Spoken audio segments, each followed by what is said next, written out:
Hi, good morning, everybody. This is Manus Trini here from the Brexit Unit in Enterprise Ireland. You're very welcome. This is our next in this series of our Brexit webinars, our Brexit series, and delighted to bring another new topic for you. So just as a quick recap, it's hard to believe how much time flies. So we looked at so many different topics in the last while. So we've been looking at the area of customs and logistics with revenue, and we looked at the areas of financial and currency management, managing working capital. Also, another very topical one was before movement of people and managing your supplier risk. But today we're doing something really different, something a little bit that we haven't covered before. So we're looking at the whole area of data and the area specifically around moving data into third countries. So probably an area that hasn't really had the media coverage. It's certainly not as topical as what we would have seen, say, for border issues, but definitely an issue that impacts all businesses. And one of the questions we often get asked in the Brexit unit is, what about services? Whereas we're not a goods company, we've no issues around logistics or customs declarations, but what about services? And I think this is one of the topics that, irrespective if you're a product company or a service company, data is the lifeblood of so many different organizations. So really interested to explore this one a little bit more. So what are we going to do today? So we're going to have a look at the issue of data, what it means for Irish organizations. We're also going to have a look at the various measures that businesses can put in place to mitigate some of this risk, and also what businesses can do and organizations can do between now and Brexit date. And that'll be something really of interest. Some of the key tips and tactics of what companies can do over the next couple of weeks.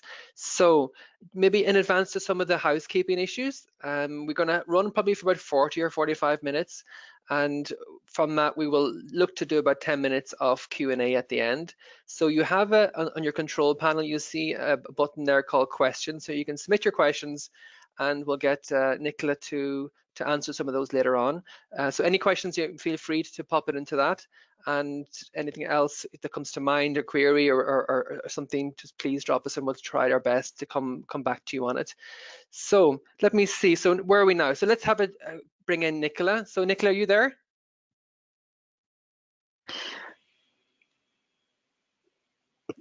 Hi Manus, yes, I'm here. Oh, hi Nicola. So great. You're very welcome. You're very welcome today to the webinar. And so a quick introduction to Nicola. So Nicola is Assistant Commissioner in the DPC, the Commission Office, and she's worked there for 7 years. She's responsible for all areas of data and data transfers. So she's also, I suppose, part of her job is to spend time teaching organizations like ourselves and also other public sector organizations about the implications for this, and also spends a lot of time in Brussels representing the Commission's work over there. So Nicola, delighted to have you here today. Thanks, Manus. I'm glad to be here. We're speaking at a lot of events like this and trying to get the word out to companies about the data protection issues. So I'm very happy to link in with Enterprise Ireland and talk to your customers.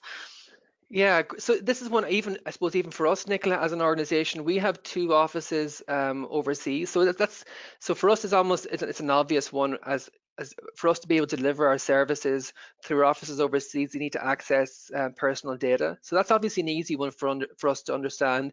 But I suppose there's other things we probably haven't even thought about, really. Yeah, like a lot of companies, particularly smaller companies, are outsourcing some of their functions. So, for example, they may have a HR provider based in the UK or Northern Ireland. They may their payroll may be based, or their pension or occupational health. So anything around the employee. So that's a lot of employee data that could be going to the UK. They could be their marketing company could be marketing their entire customer database that could be based in the UK. So there is transfers happening, and a lot of particularly quite small companies at the moment are only transferring, say, to the UK or within Europe. They're not used to dealing with the wider third country scenario. Yeah. So it's trying to get the message that if the UK becomes a third country, look, what do you need to do? Yeah, okay, so there's plenty there for people to have a think about. So maybe just to set the scene, what I'm going to try to do now is we just thought about maybe getting some interaction from some of the attendees, Nicola. So I had thought about doing a really difficult GDPR principles quiz for everybody, but I thought that might be a little bit too much on a Wednesday morning, just Make it following a the switch off. Yeah, so let's not do that. Let's maybe keep that one for another time. So let me just try and launch our poll here, and hopefully this works. Okay, so let me just read this out. So in terms of preparing for data transfers with the UK in a no deal scenario, how would you best describe your Brexit planning? So let me read them out to you. So in terms of preparing for data transfers with the UK in a no deal scenario, our Brexit planning, would you describe it as yet to start, need to understand more first? Or is it we have started, plan is ready but not fully implemented, or is it fully scoped out and implemented? So I'll just give people a few minutes just to try and work their way through the poll.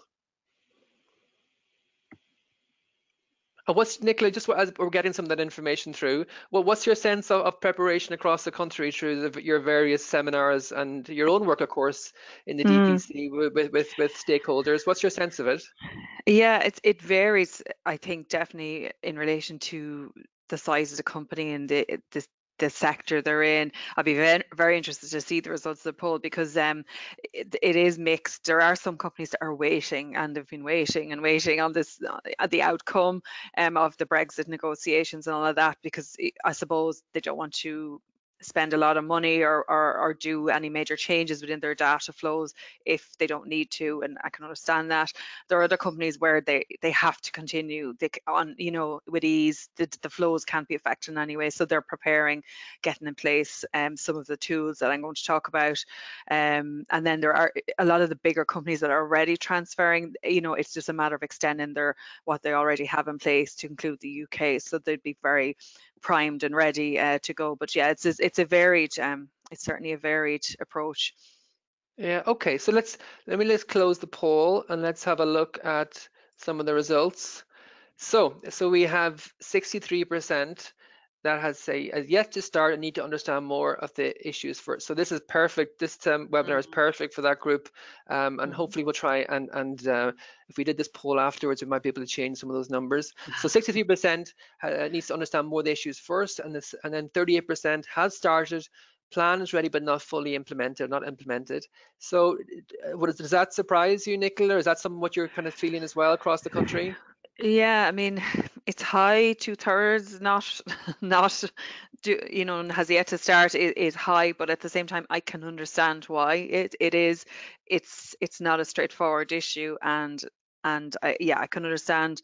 Maybe people don't quite understand what they need to be doing, and hopefully, with this kind of event and getting the word out there, people will start to see. First of all, it's not a big scary thing they need to do, and second of all, know what they need to put in place. So if that's the outcome from this, I'll be very happy. Great, great. Okay, perfect. So Nicola, what I might just drop out now, and I'll let you Hmm. carry on, and then we can catch up later on in the webinar. Okay. Thanks, Manus. Yeah, so I've been doing a lot of these events and talking about, the personal data flows, how to keep them going in the event of a no deal Brexit. It's been hanging over us all for a number of months now, and I can understand why companies and organizations are not quite clear on what they need to do, or they are holding fire because it's been a movable deadline for the last 6 months or more. So I can appreciate the need to wait, or the desire to wait. So basically, just to put it in context, at the moment, the UK is in the EEA. Therefore, transferring data to the UK only requires a data protection agreement. It's the same as transferring data within the Republic of Ireland. If you're sending data to a processor in Cork from Dublin or whatever, it's the same thing. You just need that data protection agreement in line with Article 28 of the GDPR. If you're transferring outside the EEA, it's called a transfer to a third country. And that is not permissible unless you put in some additional safeguards. And Chapter 5 of the GDPR covers all of that over a number of articles. And it talks about basically continuing the protection that the data subjects enjoyed while the data is in Europe. Outside of Europe, that's what needs to happen for you to legitimately transfer the data to a third country. So in the event of a no deal Brexit, the UK will become a third country for the purposes of data transfers. It's not. It's so things will have to change. It's not just going to be as simple as sign up a data protection agreement. You'll have to do something else. So what does it mean? It means there's repercussions for any organisation that is transferring data to Northern Ireland or the UK. If you're doing any business with any organisation, either you're transferring to another controller, or you're using a service provider, a processor. You This will affect you immediately post, if in the event of a no deal Brexit. You will have to implement legal safeguards with the body that you're transferring the data to. You will have to put in place something else along with the contract that you already have to legally transfer the data. So examples of the safeguards would be standard contractual clauses, which are standard contractual clauses, which are they are clauses, they're off the shelf clauses that can be used. They're developed by the EU Commission, and there are 3 sets. So basically it's something that you can append to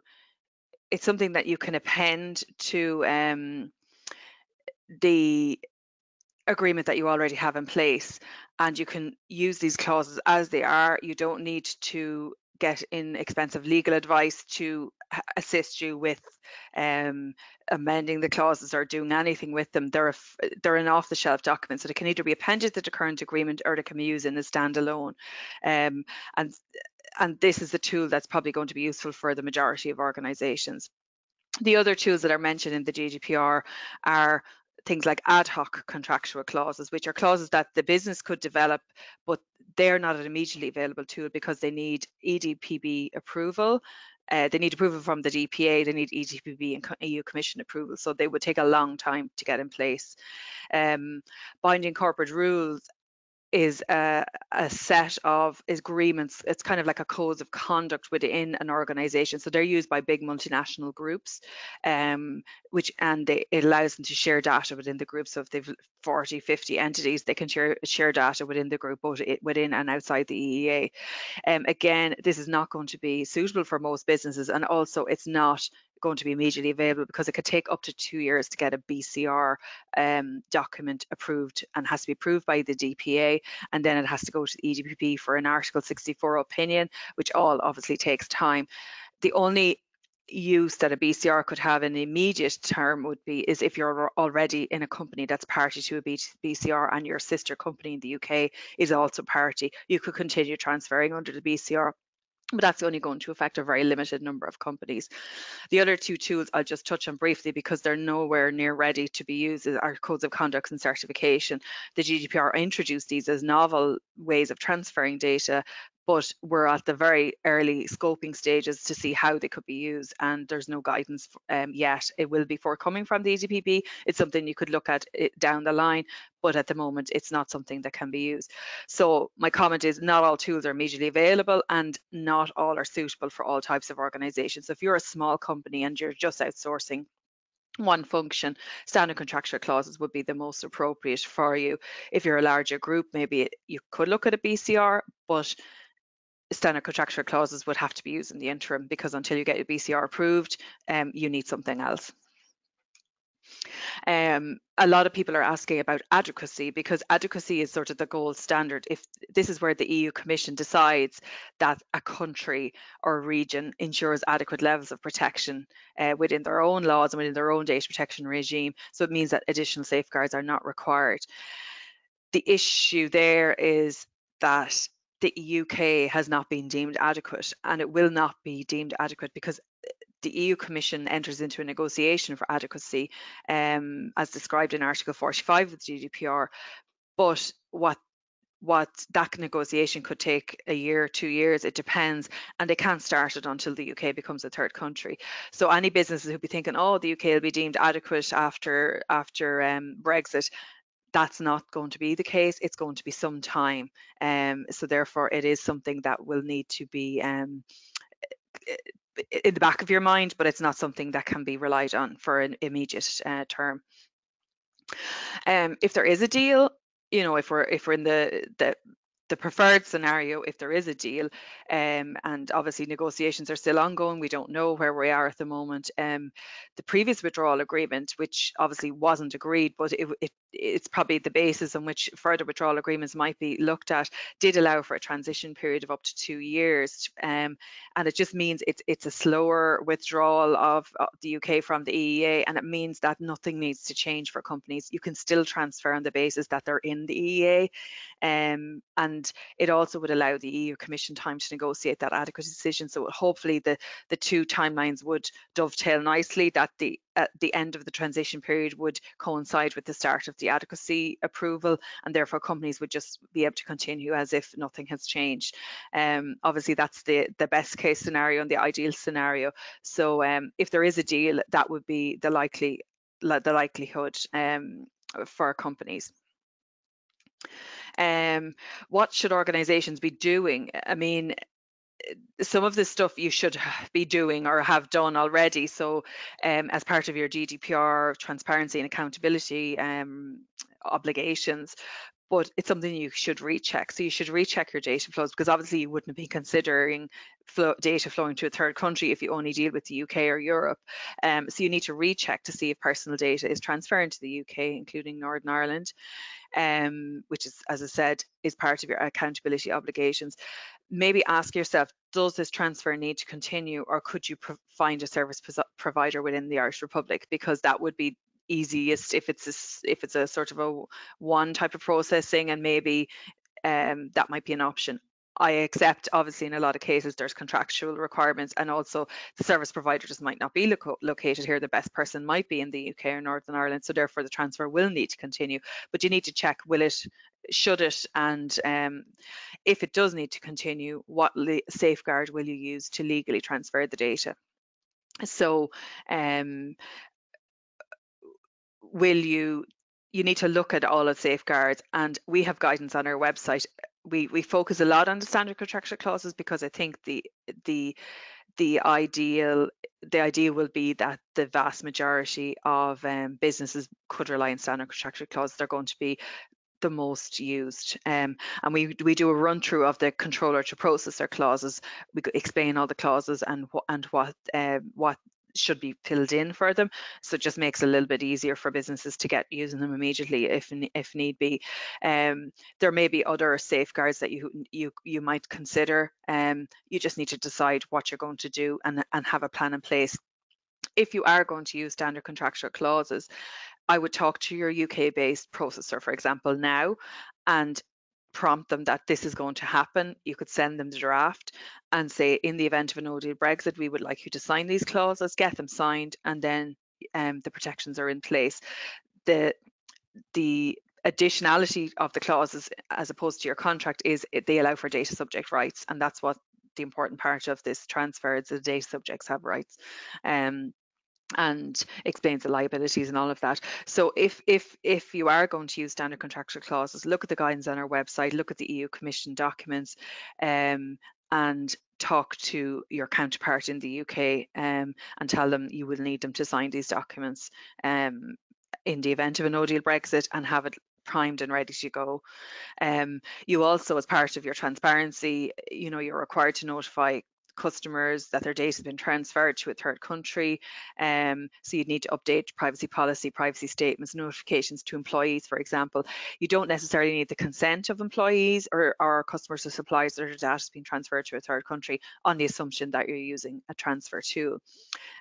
So it doesn't need to be a very complex wording either. It just needs to be something that might be considered a line, basically within the privacy policy amended, to say that the data is now been transferred to the UK, which is the third country, and you're using standard contractual clauses or something along those lines, just to make sure that your transparency requirements, that you're compliant with the GDPR.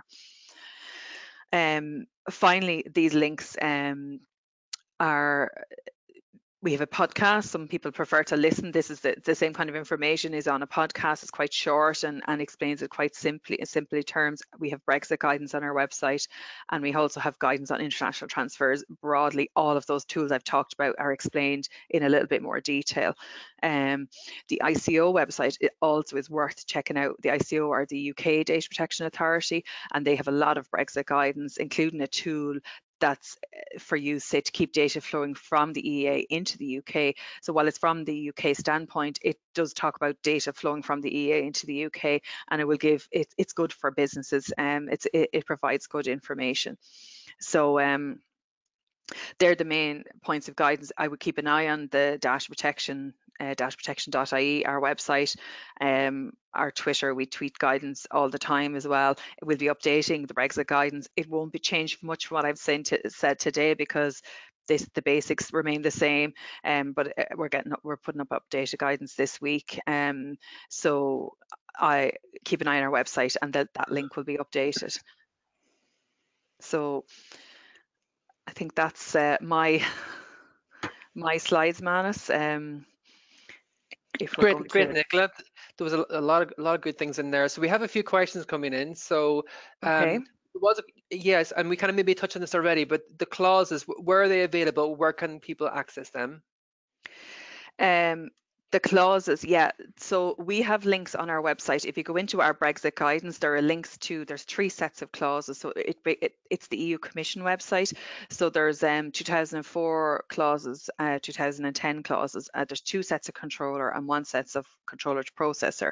So they're on our website. The links are to the Commission website, and you can download the actual clauses with the explanatory documents, and also look at our guidance and how to fill them out as well. So that should help Yeah, companies. that sounds like a really useful, because it's not very often you can download something from a website and kind of Mm. review the draft and send it off to your partner or processor on say on the UK side and ask them to review. So that doesn't sound like something that's that overly complicated for organizations or businesses to get their head around. No, it's not. And that's the beauty of them in one respect, is that you don't need to be buying in expensive legal advice, going Yeah. getting legal advice on these. They can be used as are, and they're fairly straightforward. Even reading through them, they're fairly easy to understand, and hopefully our explanations of the clauses as well will fill in any gaps if people aren't quite clear on what that clause means or what they're signing up to, if they're getting. And similarly, they'd be able to advise the UK-based processor, for example, of what they could share that guidance with them and explain what the clauses. A lot of the UK companies may be familiar with them, but if they're in the event that they're not, they could share that guidance with them also.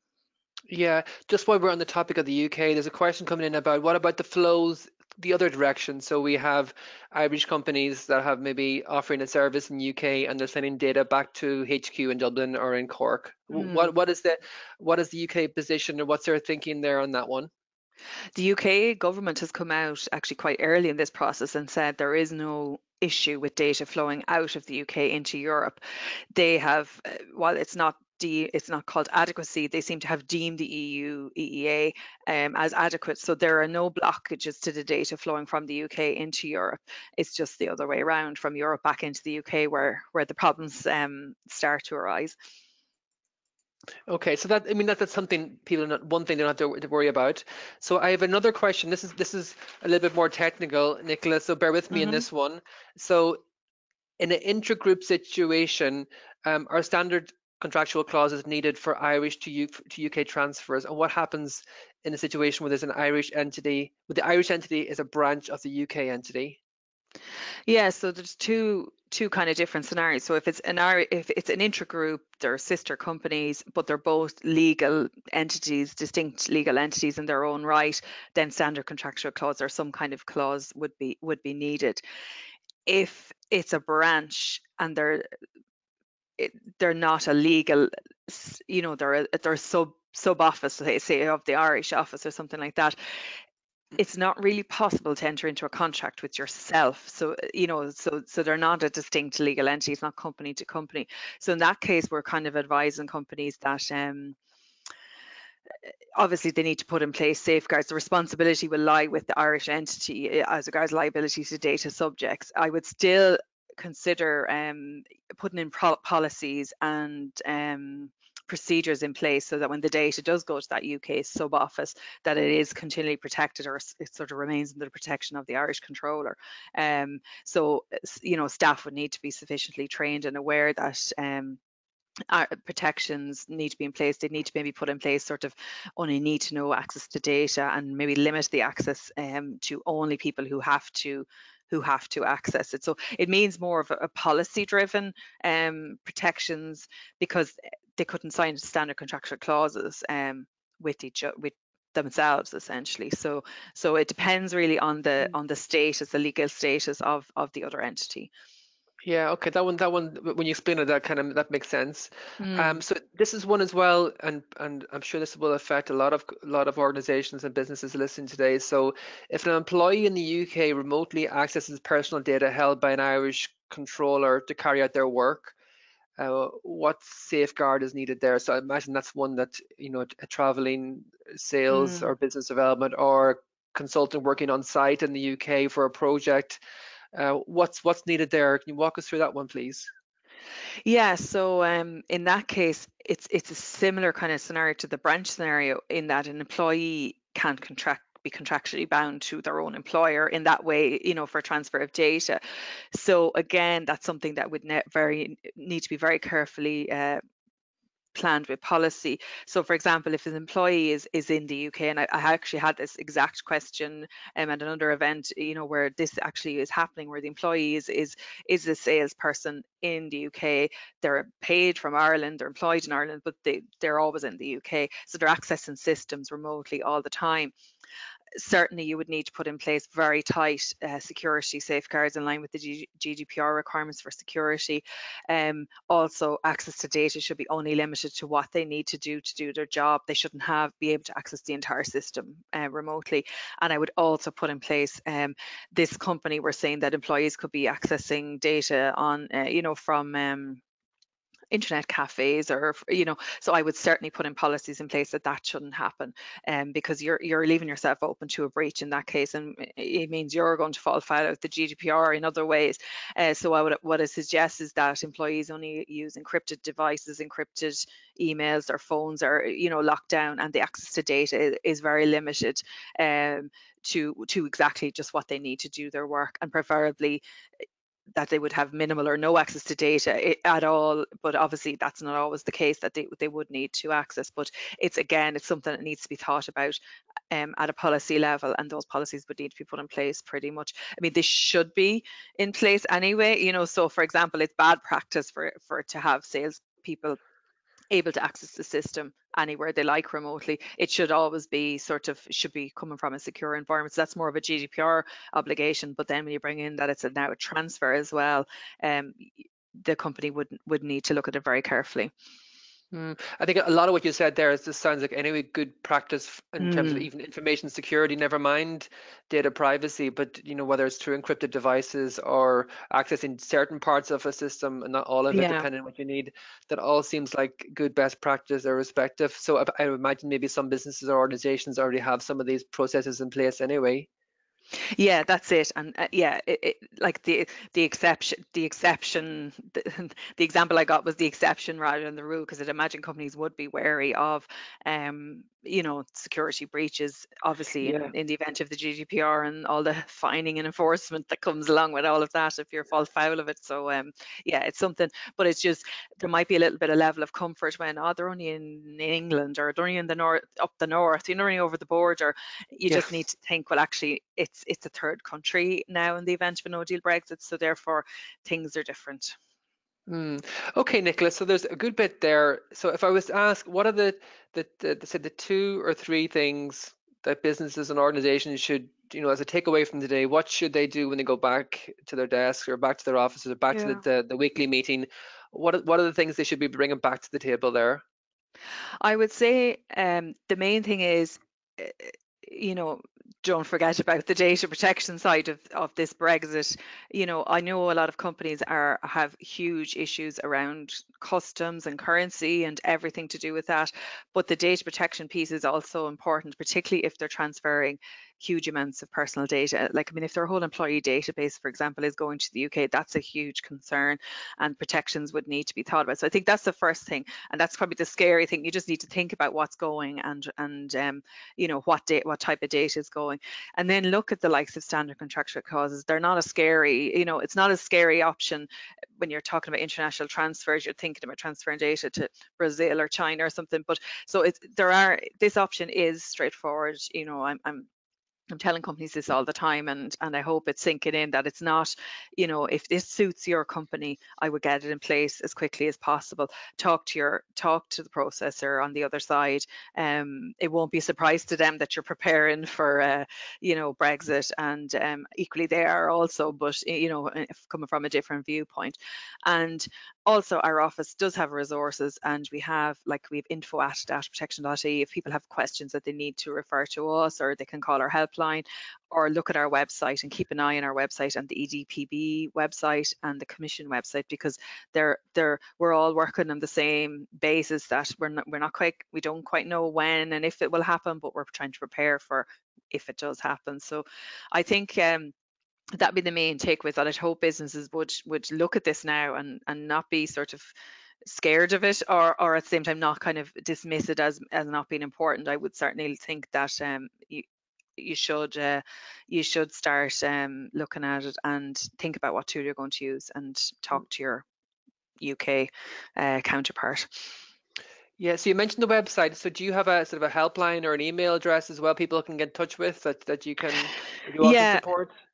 Yeah, we've a full-time help desk. The number is on our website. I can't at the moment, I don't have it, but the number is on our website, which is dataprotection.ie. Also info@dataprotection.ie is our help. We've a full team of people who work on our help information assessment unit. So a lot of the queries will make their way to me directly anyway. But if you're unsure, or you just want to double check anything I've said today, there's no harm in popping us an email or giving us a quick call, and hopefully someone will be able to put your mind at ease, and give you some more information if need be. Yeah, great. So anyway, if just again for the attendees, this webinar will be available in the next 24 hours, so Mm. people can watch it to their delight again if they like, and all the data from today and information and content information will be available on that. So that's almost, we'll come to an end. Nicola, can I ask you, perfect, thank you for just forwarding that last slide. This is just as a very quick reminder again of the various state supports that are available. I won't go through all these in detail, but if any of the topics that we mentioned here today in terms of the data piece, or indeed we touched on as well some of the topics at the start around sourcing and customs and managing financial risk. If any of those issues you think are a concern for you, then there's a range of supports available from various agencies across the state.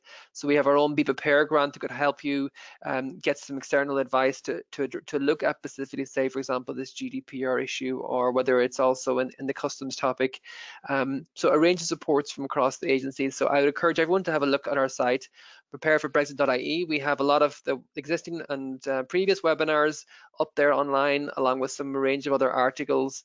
And we're going to have actually an article as well coming up from Nicola as well on the whole area data transfer. That'll be due to be released in the next week or so. So plenty of information for organizations and businesses to get understanding. I suppose that was one of the key things we wanted to do, Nicola, was share the information around the issue. And I think some of the ideas there around contractual clause, and I think you hit the nail on the head there, Nicola, around this doesn't seem very scary at all. So we have, there's draft contractual clauses we can use, and there's the explaining terms, and then there's a full helpline and support desk available from the DPC as well to support. So I thought what sounded quite scary at the start doesn't seem that scary, I must admit. Oh, hopefully, I'd be glad if that's the case, that businesses do think they can approach this now with a little bit of confidence, and that's the best way to kind of be preemptive, and start, moving on it in some way. You don't have to sign anything now, but at least if you've already discussed it, thought about it, got the clauses downloaded, filled in, and talked to your processor, you won't be in a situation where you'll potentially be transferring data in not a legitimate fashion come whatever date the Brexit, no deal Brexit actually occurs. Yeah, great. Okay, I think that's it for from us now in the Brexit Unit and Enterprise Ireland. Just very finally, Nicola, thank you very much for dropping up to us and talking us through this topic. Again, it's one of those things we keep get asked about. What about Brexit and what about services companies? So I think hopefully for well both product and for services companies, but certainly services companies, this is an issue. If you don't have other topics, this is one that you should put on your list to try and then to understand a bit more and then and strike it off as you go through your various Brexit action plans. So Nicola, thank you very much again for coming up to us. So that's almost it for us today. If there's any other topics that you think we've missed or you want us to spend some more time on, particularly any services companies out there, and you feel we should spend a bit more time on a topic that's more relevant to you, please let us know. Said we've done 6 so far and keen to do more, and it's a great way of being able to spread the message out to a wider range of organizations and businesses. So that's it from me, Nicola. Thanks again, and maybe we'll go now and grab a cup of coffee. You're welcome. Thanks. Great. Thanks everybody, and we'll talk to you again soon. Bye bye.